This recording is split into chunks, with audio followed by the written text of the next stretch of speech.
¿Cómo están? Los saludo nuevamente en un nuevo capítulo de La Región al Mundo.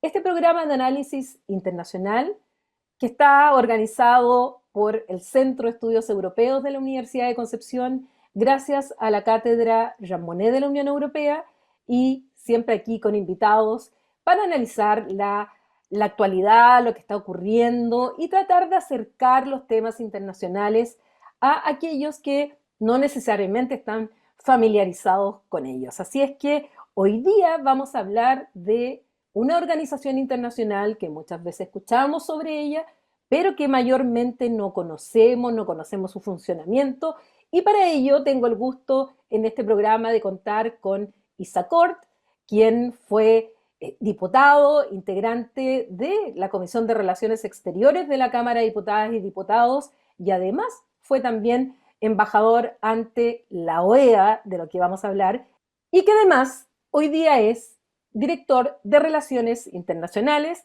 de la Universidad Andrés Bello. ¿Cómo estás, Isa?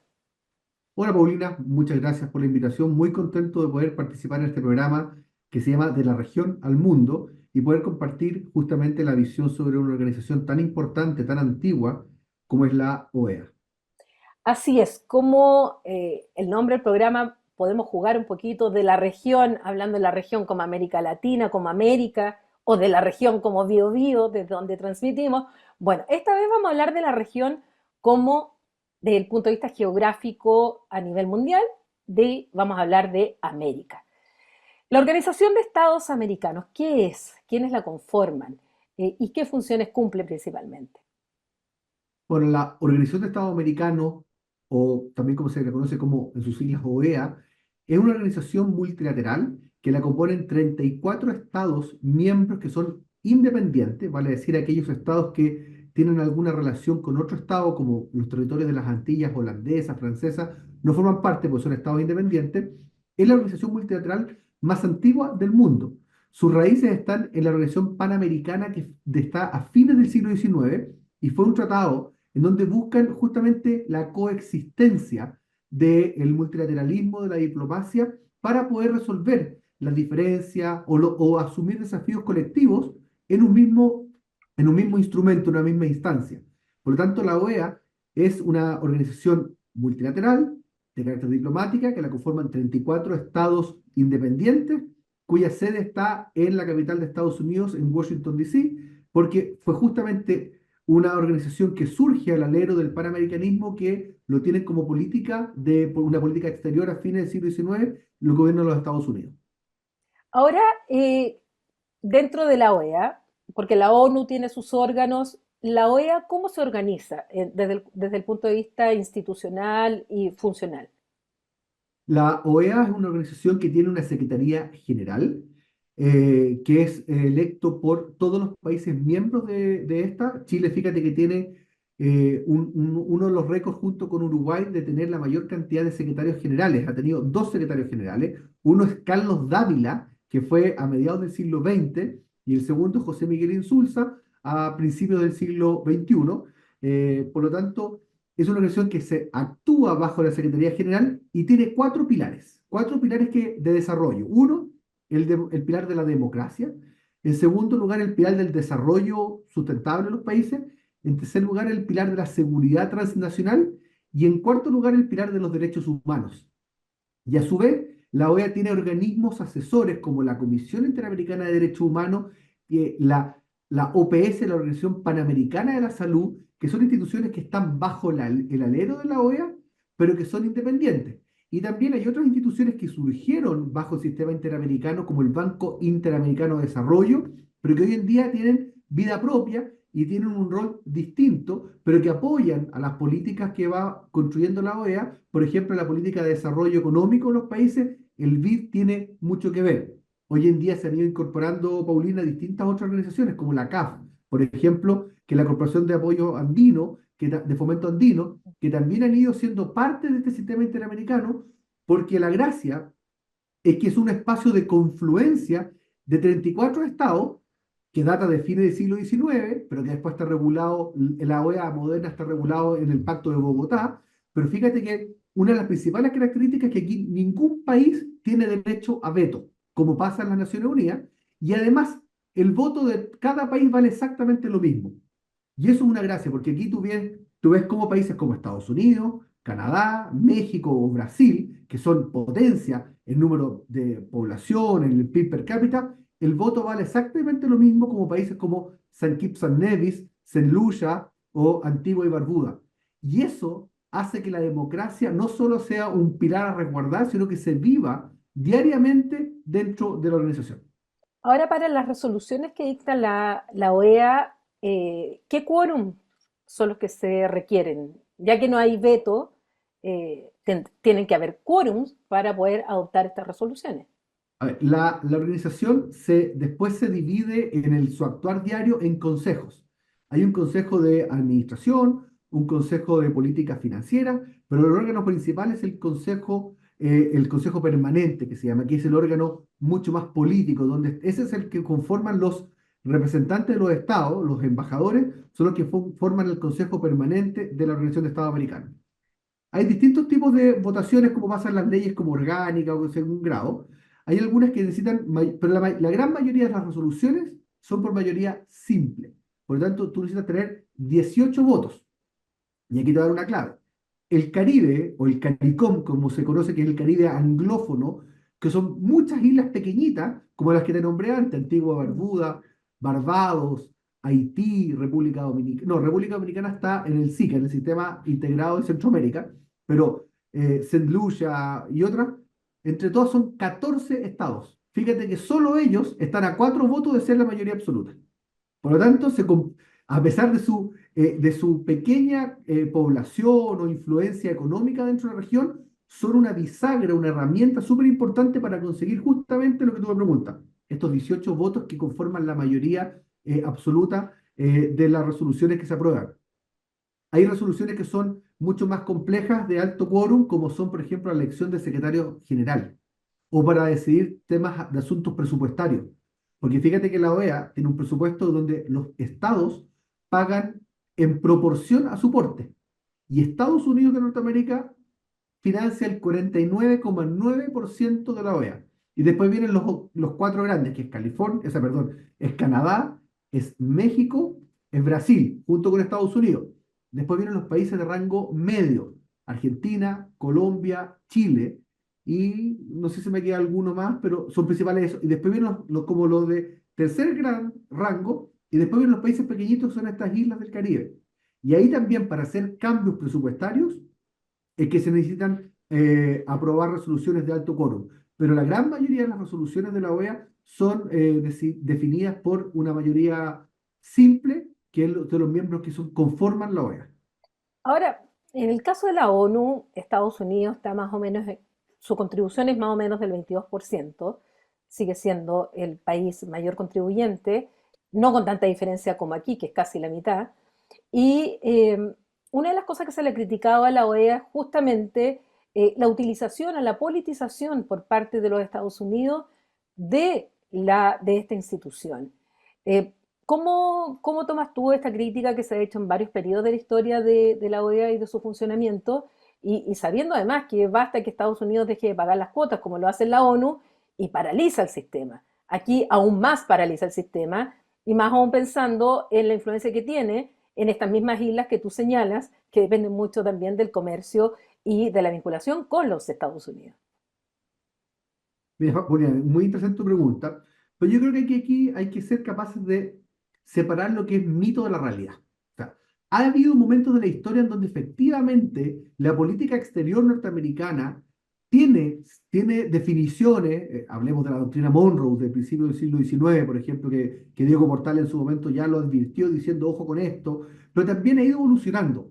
Y lo que me tocó a mí ver como embajador de Chile ante la OEA era un comportamiento de Estados Unidos bastante equitativo con respecto a esto, porque a pesar de que muchas veces tenía situaciones como definiciones dentro de su política exterior, de su política doméstica, como el tema migratorio, por ejemplo, como es la situación en Nicaragua, la situación en Venezuela, la situación en Cuba. Fíjate que Cuba, te voy a hacer un paréntesis, Cuba es un estado miembro, pero que está en estado de como congelamiento. El Consejo Permanente decidió que Cuba no podía participar del Consejo Permanente. pero se sigue considerando a Cuba dentro del quórum. O sea, sería el estado número 35. Para tomar quórum, para poder conformar el Consejo Permanente, hay que considerar a Cuba. Pero volviendo a tu pregunta, Estados Unidos hoy en día, lo que yo vi y lo que se ve, es un estado que tiene que jugar, tiene un juego, un rol de negociador. Ahora, efectivamente con los países, con las islas que tú nombras o el CARICOM, todos los embajadores que son representantes permanentes de sus estados ante la OEA, a la vez son los embajadores bilaterales con Estados Unidos. Entonces ahí hay un juego que nosotros no vemos. Efectivamente, a diferencia nuestra, la mayoría de los otros países, los continentales, tenemos dos embajadas, dos misiones en Washington. Una que es el embajador ante la Casa Blanca, el bilateral, y otro el embajador ante la Organización de Estados Americanos. Por lo tanto, ahí no cabe el juego de que te puedan negociar en lo bilateral algo que tenga relación con la OEA. Pero, siendo justo, yo tengo que reconocer que en el tiempo en el cual estuve yo, vi un juego de Estados Unidos bastante armónico a la realidad que tiene. Y el mejor ejemplo es que Estados Unidos, y sobre todo el gobierno de Trump, a mí me tocó ya con el gobierno de Biden, pero el gobierno de Trump hizo todo para poder bloquear a Venezuela y no pudo hacerlo. ¿Te fijas? Y eso te demuestra que muchas veces son mitos construidos en hechos puntuales que han pasado, no lo desconozco en ningún caso, pero también te digo, los resultados son que Venezuela no fue sacado del sistema interamericano, ¿te fijas? No fue sacado del BID, no fue sacado de una serie de cosas, de órganos, a pesar de toda la presión que tuvo un gobierno como el de Trump. Bueno, en este periodo que a ti te tocó como embajador de Chile ante la OEA, la presidencia, si no me equivoco, ya estaba en manos de, o sea, la subsecretaría estaba en manos de Luis Almagro. ¿Cómo evalúas tú el trabajo que ha hecho Luis Almagro? ¿Cuáles han sido los principales, aparte, además de Venezuela, que podemos hablar de eso, los principales, las principales controversias o los principales temas que te tocó abordar y que le tocó abordar a la OEA bajo la secretaría de Almagro? Efectivamente, a mí me tocó durante el segundo mandato de Luis Almagro. Los secretarios generales tienen un periodo por 5 años y se les puede reelegir por única vez. Y Luis estaba, justamente Luis Almagro, hago un paréntesis también, es diplomático de carrera de Uruguay, del Servicio Exterior Uruguayo, fue canciller del presidente Pepe Mujica en su momento, y luego de eso, incluso fue electo senador y cuando estaba electo senador, es electo como secretario general de la OEA. Y voy a dar Pareció otro que era diputado a otro que era diputado que y también se pasó a ser embajador en la OEA. las cuentas pasan aquí. Pero te voy a decir un dato para la región. Fíjate que yo tuve la oportunidad de invitar a Luis Almagro, ahora en el cargo donde estoy yo, como director de Relaciones Internacionales de la Universidad Andrés Bello, de invitarlo a Chile a inaugurar el año académico de nuestra universidad. ¿Y sabes dónde lo inauguró? En Concepción, en nuestra sede en Concepción. No me Por lo invitaste, tanto, ¿ah? no me Ah, invitaste. tirón de oreja a la sede de Concepción que ellos invitaban. Yo Sí, invité, o sea, ya hice la pega de traer al Magro a Chile. De hecho, hicimos un diálogo que se llama Diálogos Globales, lo hicimos acá en Santiago, en donde estuvo el canciller Alberto Van Claveren, que también supe que estuvo en este programa, estuvo Luis Almagro, y estuvimos conversando sobre los desafíos de Chile en la región. Y después, pero fíjate que el secretario general de la OEA, en funciones, estuvo en Concepción hace algunas semanas atrás, esto fue en mayo, el 6 de mayo, estuvo en Concepción inaugurando el año académico de nuestra universidad, lo cual te demuestra que la descentralización, yo al igual que tú, también soy de región, yo no soy de Santiago, ¿de así dónde que eres? yo soy de Peumo, en De la sexta región. Pemo. Y yo era diputado por esa zona, así que, por lo tanto, también voy a defender siempre el trabajo en las regiones. Por eso, cuando yo le propuse al secretario general venir a Chile a inaugurar el año académico, lo llevamos a nuestra sede en Concepción, justamente para poder dar una señal que desde Concepción se inaugura el año académico de nuestra universidad. Vuelvo a Luis Muy Almagro. bien. Me parece muy Eh, bien como iniciativa. Felicitaciones. Sí, no sé, eso es lo que quisimos hacer. Bueno, Luis Almagro estaba en su segundo periodo como secretario general Paulina, y en ese sentido él estaba enfrentando desafíos súper importantes, pero con el apoyo de la reciente reelección de él. ¿Te fijas? Por lo tanto, los Estados miembros, en su mayoría, tenían una buena opinión de cómo lo estaba haciendo Almagro, pero con desafíos muy complejos. el principal desafío entre su primer y segundo mandato como secretario general, sin lugar a dudas, es la situación en Venezuela. O sea, Venezuela es una herida abierta, no solo desde el punto de vista teórico, conceptual, de la democracia. Basta ver la migración, las oleadas de migración que está enfrentando ese país. Más de 6 millones de venezolanos están errando por el continente. Por lo tanto, esa situación nos tiene que doler a todos y la OEA fue un espacio de trabajo, de coordinación, en donde incluso yo te diría que una de las cosas que se logró, que no logró prosperar, cosa que yo celebro que no haya sido así, fue la convocatoria del TIAR, el Tratado Interamericano de Apoyo Recíproco, que tenía la lógica de la Guerra Fría, como de invadir un territorio americano que estaba en amenaza. Y fíjate que alguna vez incluso se llegó a pensar, a aplicar, a convocar este sistema de defensa para poder, se pensaba, invadir o intervenir un Estado. Pero eso estaba, la lógica estaba pensada cuando iba a ser intervenido, invadido por una fuerza exógena a nuestro continente, no por situaciones políticas. ¿Te fijas tú? Entonces, ahí yo te diría que el liderazgo o el manejo que tuvo Almagro permitieron no llegar a convocar este tipo de iniciativas, que además yo creo, esta es mi opinión, no es la opinión del Estado de Chile, porque no es la opinión del gobierno que yo representé, yo creo que ese tipo de instrumentos, lo conversé esto alguna vez con José Miguel Insulza, actual senador, debían ser ya derogados. Si tenían la lógica de Guerra Fría, y ya no estamos en Guerra Fría, yo creo que también hay que estar actualizando las herramientas que tiene la OEA. Y una actualización bien importante, por ejemplo, fue la redacción o la aprobación de la Carta Democrática Interamericana, que surge a partir de una Asamblea General que se desarrolla en Chile el año 90, cuando se retorna a la democracia, se aprueba el consenso de Santiago que dio origen a que años después se aprobara la Carta Democrática Interamericana. Por lo tanto, los secretarios generales tienen también la posibilidad de ir haciendo propuestas para ir actualizando la organización. Ahora en materia de pandemia, ¿cómo fue el trabajo de la OEA? Y sobre todo tú hablaste de la Organización Panamericana de la Salud, que también tuvo un rol junto con la Organización Mundial de la Salud, que eso ya está más en el ámbito universal.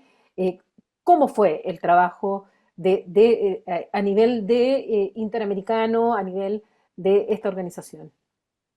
Fíjate que la OEA fue un espacio de encuentro. A mí me tocó ser embajador justamente en el periodo de la pandemia y Chile, acuérdate tú que teníamos índices muy avanzados en vacunación, con acceso a distintas fuentes de vacunación. Nosotros ahí, yo siempre voy a agradecer, reconocer el trabajo y la visión que tuvo el presidente Piñera de decir, aquí no negociamos con una fuente, negociamos con todas las fuentes disponibles, China, Estados Unidos, Europa, la que fuera, y las que iban llegando. Y fíjate que Chile no solo transmitió un poco su estrategia de negociación de cómo conseguir esto para otros estados, sino que dentro de la OPS, la Organización Panamericana de la Salud, fuimos una instancia súper técnica la OPS, pero en donde nosotros como misión de Chile ante la OEA, por ejemplo, coordinábamos la presencia del ministro de Salud, de la subsecretaria Paula Daza, me acuerdo que estuvo yendo reuniones allá, se hacían muchas reuniones virtuales. Por lo tanto, la OPS tuvo un rol en donde nosotros, por ejemplo,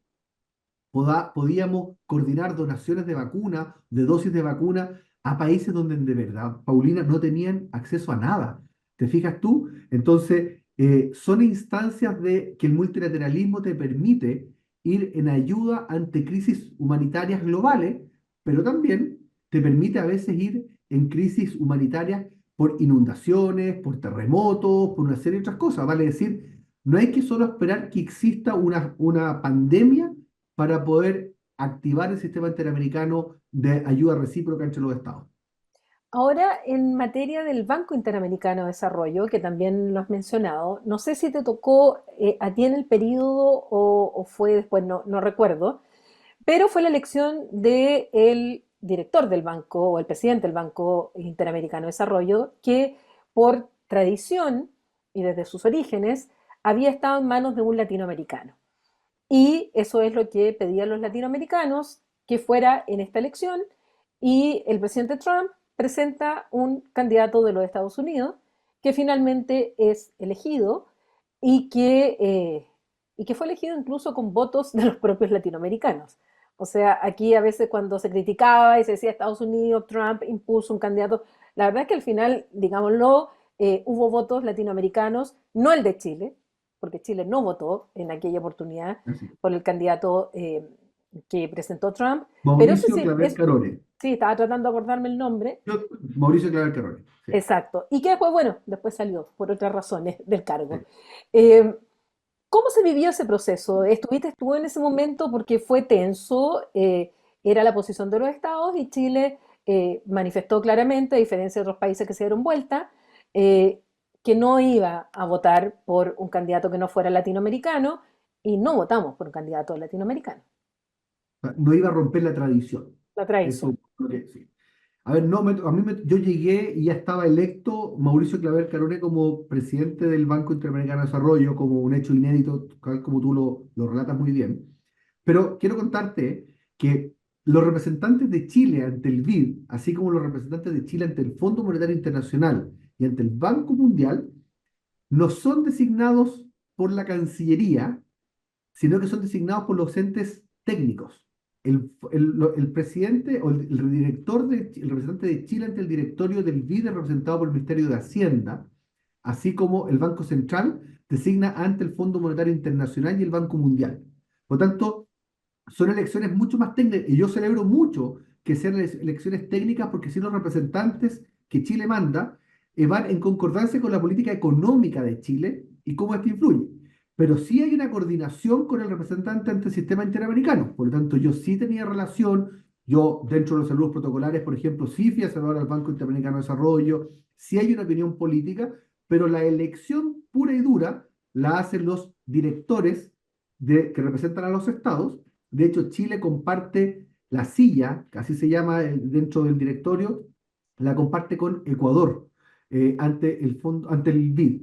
Por lo tanto, a mí ya me tocó eso, pero efectivamente me tocó conversar y saludar a Claver Carone, saber un poco de las políticas que estaba llevando a cabo. Y yo te diría que una de las cosas que me tocó ver ante el BID era el apoyo que estaba dando justamente para las economías en pandemia. ¿Te fijas? Y una de las cosas que nosotros quisimos poner, que sí tenía que ver con el BID, que sí pusimos nosotros como tema dentro del Consejo Permanente, son los desafíos medioambientales. ¿Por qué te lo digo? Uno de los desafíos o de los riesgos medioambientales que está enfrentando el mundo es lo que se llama en inglés el sea level rise, el aumento del nivel del mar. Entonces, resulta que el BID está entregando recursos, por ejemplo, para construir infraestructura en ciertas islas del Caribe, en donde de aquí a 10, 15 o 20 años más van a estar bajo el nivel del mar. Porque eso es una situación que no es que vaya a pasar en 10, 15 o 20 años, está sucediendo ahora. Entonces había que tener una concordancia entre un fenómeno que estaba pasando, como era el aumento del nivel del mar, pero también con las políticas de financiamiento de infraestructura, por ejemplo. Entonces, ¿qué va a pasar con aquellas ciudades costeras? ¿Qué iba a pasar con la movilidad? ¿Qué íbamos a hacer con esas Con los migraciones? migrantes climáticos.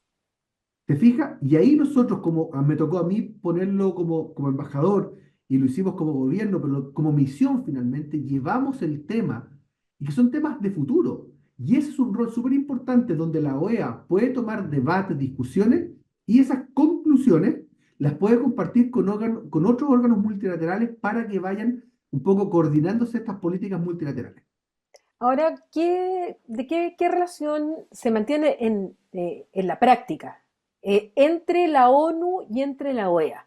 Porque la ONU es una organización universal que está integrada por 193 estados y tenemos acá una organización que es de tipo regional. ¿De qué manera se coordinan? ¿Hay algún tipo de vinculación? Ignoro si hay algún tipo de tratado organizaciones internacionales. Eh, no lo sé, lo pregunto desde la total ignorancia. No, no. Mira, existe una relación de carácter más protocolar, porque la OEA no es, si bien es el primer organismo multilateral de la historia mundial, como te lo conté al principio, es el más antiguo, mucho más antiguo que la propia ONU, existen organismos multilaterales como el de la OEA, regionales en África, en Medio Oriente, no estoy seguro si en Asia, en la Gran Asia, no me acuerdo, también Mm. te lo reconozco. Pero Y en Europa existe, y de hecho los organismos regionales de Europa condujeron a la Unión, a lo que hoy en día es la Unión Europea, que tú tienes mucho que ver con eso. O sea, son evoluciones distintas acorde a la realidad, representan a sus estados, a sus sociedades, ¿te fijas? Pero existen relaciones protocolares, salvo un caso que estuvimos recién conversando, que hay una integración directa que es el de la OMS con la OPS. La OPS es una organización panamericana que está asociada al funcionamiento de la OEA, pero su línea rectora es la de la OMS. O sea, la OPS no toma ninguna definición distinta a la que toma la OMS. Y eso es súper importante y es un buen ejemplo de coordinación universal. Porque imagínate que la OPS dijera que la solución para el COVID-19 hubiera sido, por decirte algo, no usar mascarilla, por inventarte algo bien absurdo. Por interferón. Claro, o la OMS dice otra cosa. En este caso, la OMS es la institución que prima, pero sí hay coordinaciones. ¿Por qué? Porque fíjate que hay muchas votaciones, y tú entiendes muy bien esto, que las organizaciones multilaterales necesitan votos.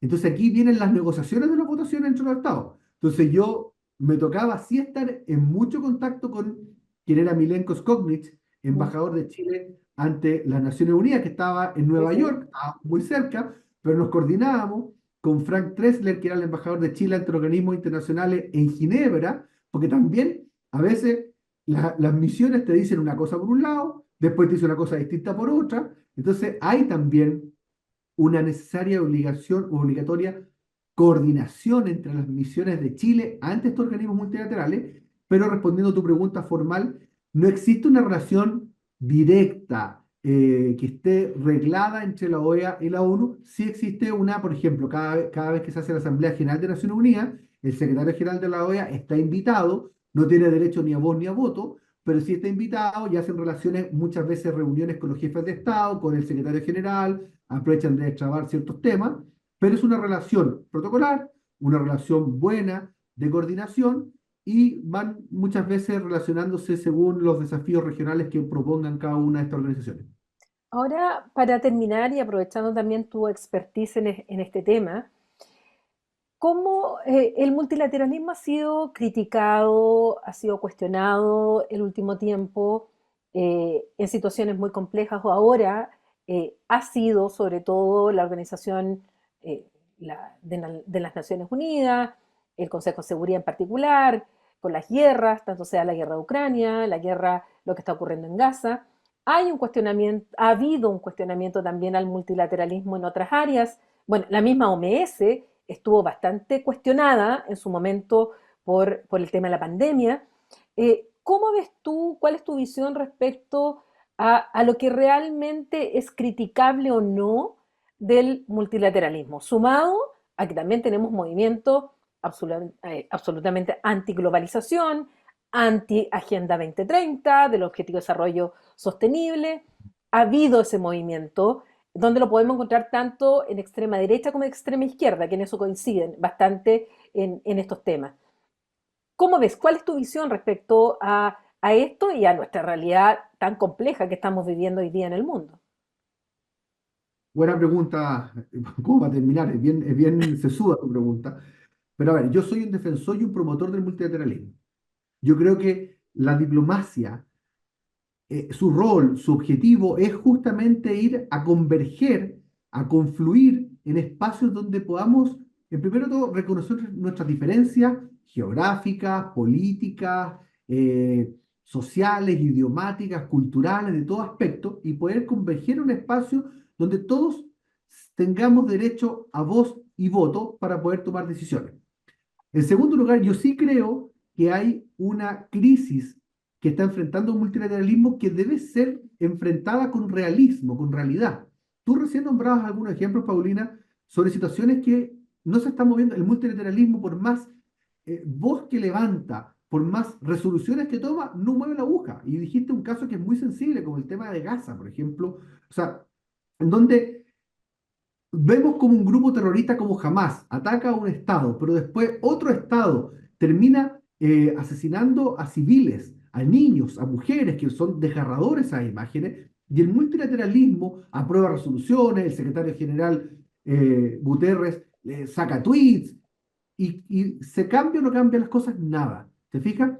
O en lo coyuntural en nuestra región. Venezuela, lo analizábamos recién, una crisis de democracia severa, una dictadura como la que tiene el señor Maduro ahí, condenado a los venezolanos a estar errando, buscando oportunidades por todo el continente, y el multilateralismo no ha sido capaz de resolverlo. Por lo tanto, el multilateralismo, yo lo defiendo como herramienta diplomática, creo que debe tener una actualización acorde a la realidad, lo que hablábamos antes. O sea, no puede ser que la OEA siga teniendo el TIAR, pero sí tiene que tener otro tipo de instancias que vaya a resolver los problemas actuales que enfrentan los tiempos. O sea, la política es dinámica, la diplomacia también debe ser dinámica. Por lo tanto, creo que el multilateralismo debe ser actualizado. Y en tercer lugar, y con esto termino, mi crítica y oposición tenaz a todos estos movimientos políticos, porque ni siquiera creo que hay que hablarlos como de partido, que creen que la solución es salirse de los espacios de confluencia, de conversación. Aquí, y tú dijiste muy bien, en la extrema derecha y en la extrema izquierda están estos grupos. Y si tú unes estos espacios, te das cuenta que la cuerda siempre se une en los extremos. Y es muy fácil que coincidan estos extremos, de derecha y de izquierda. Y eso tenemos que ser muy claros, en donde salirse de una instancia de diálogo, de debate, de negociación, no es la solución, todo lo contrario. Chile, que es un país pequeño, geográficamente aislado, al final del mundo, pero que necesita y conoce los atributos de lo que es las relaciones exteriores, las relaciones internacionales, debe ser un actor, un protagonista y un líder y no salirse de estos espacios. Bueno, Isa, yo quiero agradecerte el espacio, el tiempo de haber conversado con nosotros, de tu experiencia como embajador en la OEA y además en los temas del multilateralismo con tu visión. Así es que muchas gracias por haber estado en De la Región al Mundo. Gracias a ti por la invitación y feliz. Muchas gracias. Bueno, y ustedes ya saben, cada semana un nuevo capítulo de La Región al Mundo, donde seguiremos analizando lo que ocurre más allá de nuestras fronteras, pero que evidentemente tiene impacto dentro de nuestras fronteras. Así es que los espero en un próximo capítulo. Hasta pronto.